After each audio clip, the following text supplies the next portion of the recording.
Oh, hello there. Yes, well, it's still bleeding cold, and my tip for the day is if you've got a respiratory illness, which means you can't breathe very much, don't go cycling in cold weather. It really is painful. I ain't doing that today. Anyway, yeah, I just want to sort of highlight today the kind of enormous, painful, shallow non-debate that supposedly makes up the trans debate in the UK, and the sort of likely direction of travel, at least a little bit in the future. My eye was drawn to Transgender Trend, who, if you look up them information on Companies House, consists of an exactly one person. Yes, Stephanie herself, who's both company director and secretary, and one of those sort of single person in their bedroom types that just simply bang on about everything that's to do with trans is wrong. However, what Stephanie was complaining about yesterday was a WHO posting, which I'll read to you. Adolescents have the right to decide. It's time we gave them representation, opportunities, a listening ear, investment in time and resources, because their well-being is a sign of collective well-being. Now, I would have thought, personally, that nobody would have a problem with that, right? But Stephanie at Transgender Trend does.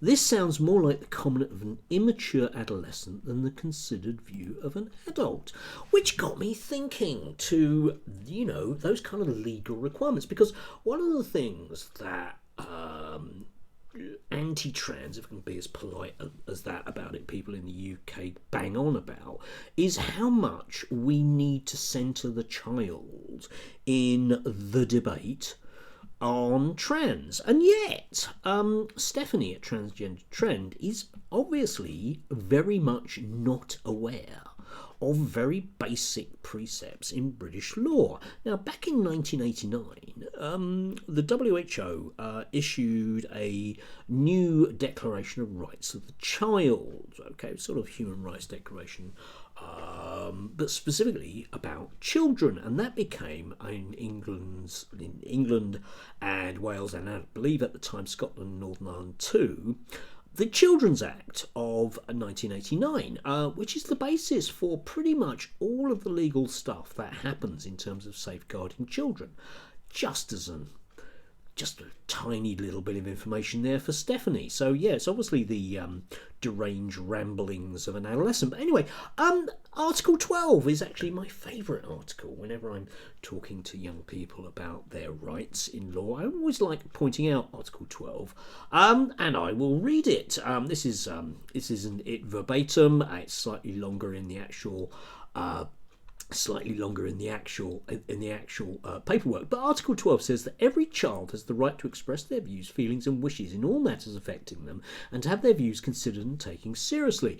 This right applies at all times, for example during immigration proceedings, housing delays, or in the child's day-to-day home life. Now, Stephanie at Transgender Trend actually considers that to be way out there and a kind of wacky idea, despite the fact that it's actually a legal requirement, for example, on me as a teacher.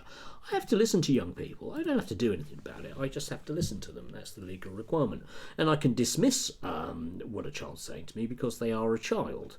That's the considered legal viewpoint. And if Stephanie wants to get in contact with me, I can probably update her about that. But I just found it astounding that a person or representing an organisation that's supposed to be very much in terms of favour about, being on the side of the child would effectively complain bitterly that we should listen to them. Because yesterday as well, we had a brilliant piece in Vice News about transgender bullying in schools. Yes, actually, believe it or not teachers who are Christian being bullied, but actually young people that can't go to school because of the nature of bullying that they get for being trans. Great piece, please do read it.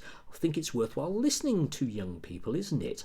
I don't think Stephanie agrees with me. Yeah, I don't think she agrees with that, because obviously that would just be, what was her words again? Oh yes, the comment of an immature adolescent rather than the considered view of an adult. Except, of course, I would consider actually listening to children and taking on board what they say as something important, because, hey, I actually take on board the letter of the law, and also I'm a fairly decent human being in terms of listening to people and understanding where they're coming from.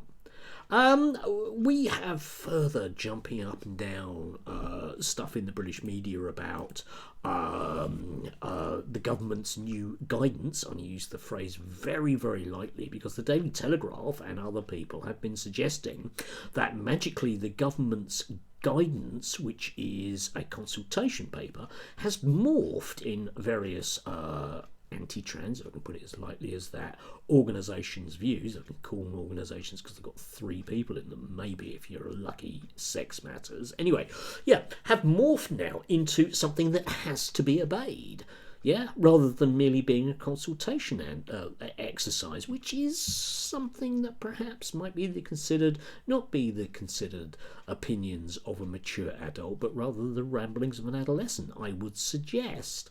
And terrifying news out of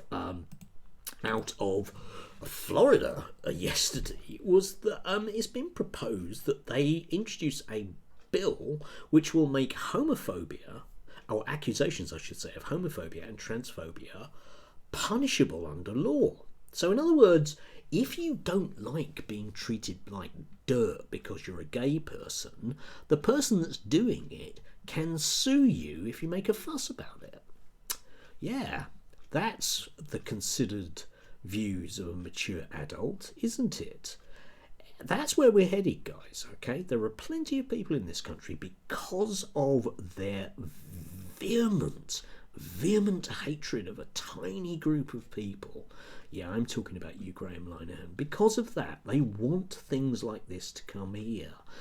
And when we know full well that when this stuff appears across the Atlantic, it doesn't take very long before Miriam Gates thinks it's a good idea, and certainly the staff at Spite undoubtedly will see it as a free speech issue, and we all know that Toby Young will be muscling in on that action too, because he's not keen on non-heterosexuals either. Anyway, enough of that. Do have a lovely day. If you can, listen to the people around you. It's a basic matter of human regard. Yeah? You will tend to find that teachers that are held in high regard by their students are the ones that listen to their students and don't dismiss what they're saying because they regard it as immature. We're all immature. It's just some of us, unfortunately, have access to a media where we can scream blue murder and get laws passed. And those kind of adults are really scary. Anyway, do have a lovely day. Stay warm. Get the bus. You know what I mean.